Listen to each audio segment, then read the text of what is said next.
Hi,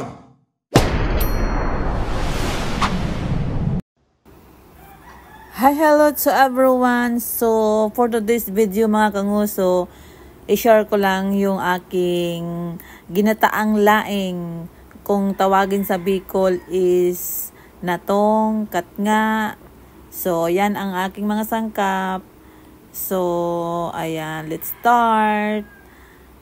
So, ayan, babalatan ko muna yung luya or ginger. Ayan. So, habang nagbabalat tayo, mag-shoutout muna tayo sa ating mga viewers, YouTube members, mga ka-Team Pupo, Team Nikki, and to all my supporters and viewers. So, mega love shout out to all. Ayan. So, mabilis lang yan gawin. I-share ko lang dahil ito naman ay akin na recipe. So, tayo po ay may kanya-kanya na pagluluto or recipe sa ating kusina, sa ating buhay-buhay na pagluluto sa ating araw-araw. So, napakasimpleng lutuin, pero napakasarap naman siyang kainin dahil sa gata. So, ayan, pinipipit ko lang ang luya, and then magpipit din tayo ng bawang. So, ayan. And then, babalatan lang natin yung bawang. So, mas maraming bawang, mas masarap. So, dito sa aking gulay is wala siyang masyadong sabaw.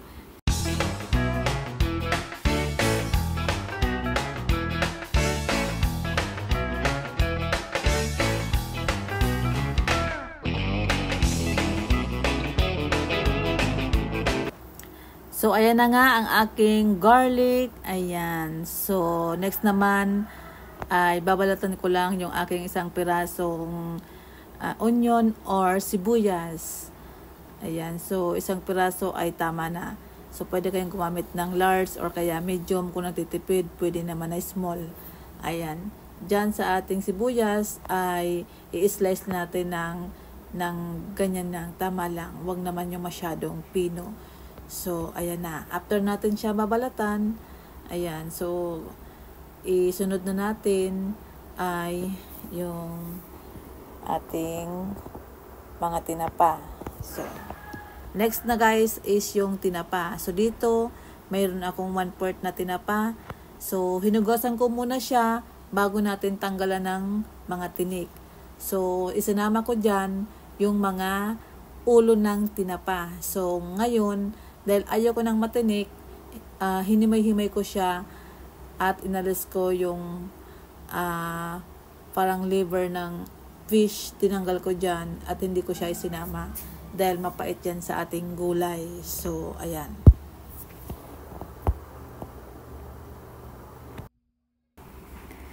So, ayan na. Medyo mahirap lang yung paghihimay-himay nito kasi nga marami siyang tinik.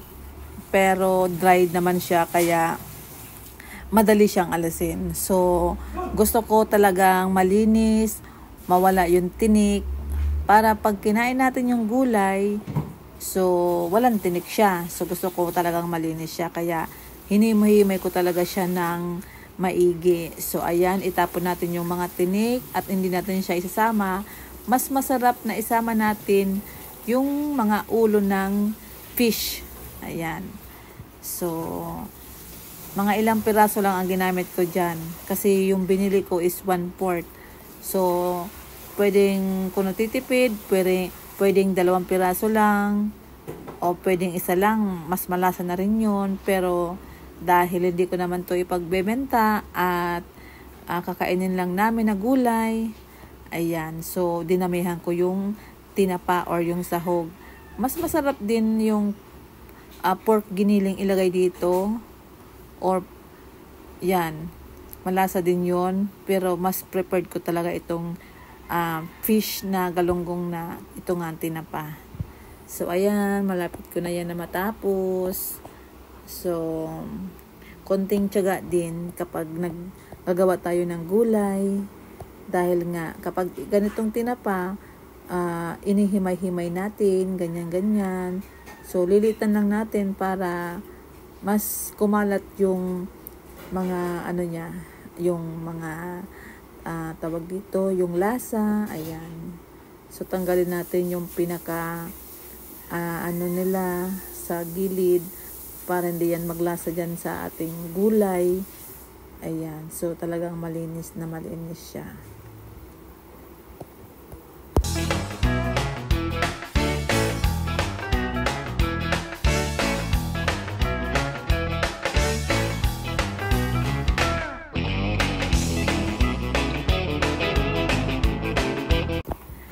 So, ayan na nga mga kanguso, tapos na nating himay-himayin yung ating mga tinapa. So, next po na gagawin natin is papainitin natin yung wok. Ayan, ilalagay ko lang yung aking second gata. Ayan, so second gata dahil ilalagay na natin yung mga hinimay-himay na mga gulay na laing. So, hindi ko na ipinakita sa inyo kung paano ko siya tinanggalan sa ano ng sa stem. Ayan, so kasi matatagalan yung video natin, so ganyan na siya.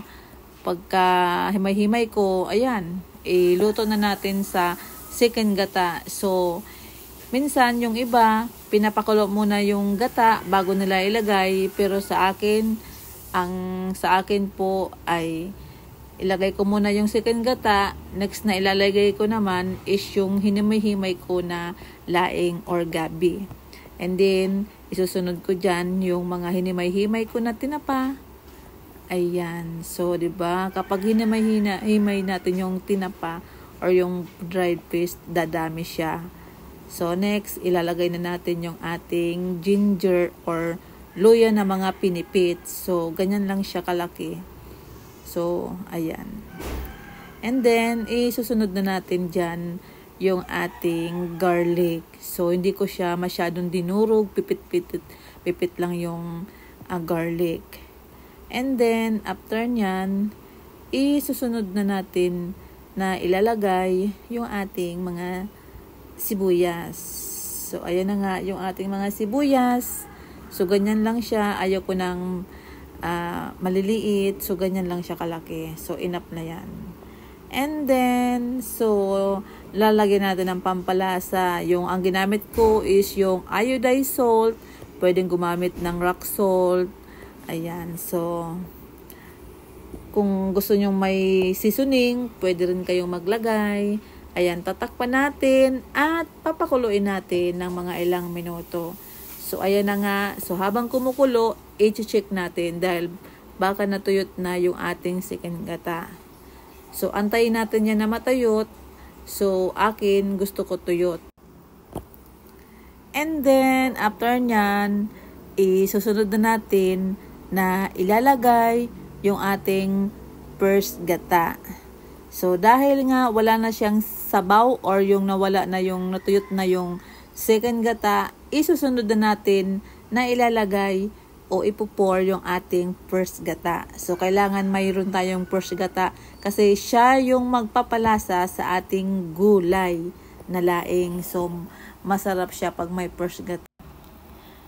So, wag natin na halukayin ng ating kutsara or yung spoon natin na malaki dyan na pang cooking spoon dahil ayaw ko nang makati yung ating laing. So, and then takpan muna natin siya at ihintayin ulit natin na kumulo at bubuksan ulit natin at i-check natin kung okay na ba or luto na yung ating laing. Dahil kapag yan ay nag-dried or nawala na yung gata, ibig sabihin ay luto na siya. So, hindi ko siya guys or lalagyan ng siling haba or ang nilagay ko lang dyan is siling maliliit lang dahil yung kakain ay gusto yung maliliit ang ilalagay ko kasi gusto niya yung tipo na hindi lang maanghang, ibig sabihin may anghang lang ng konti. Yun ang gusto ng aking bisita sa aking lutong laing. So, ayan na nga mga kanguso, ang aking ginataang nalaing. Sana ay nagustuhan ninyo. Thank you for watching. See you on my next video. Bye-bye. God bless.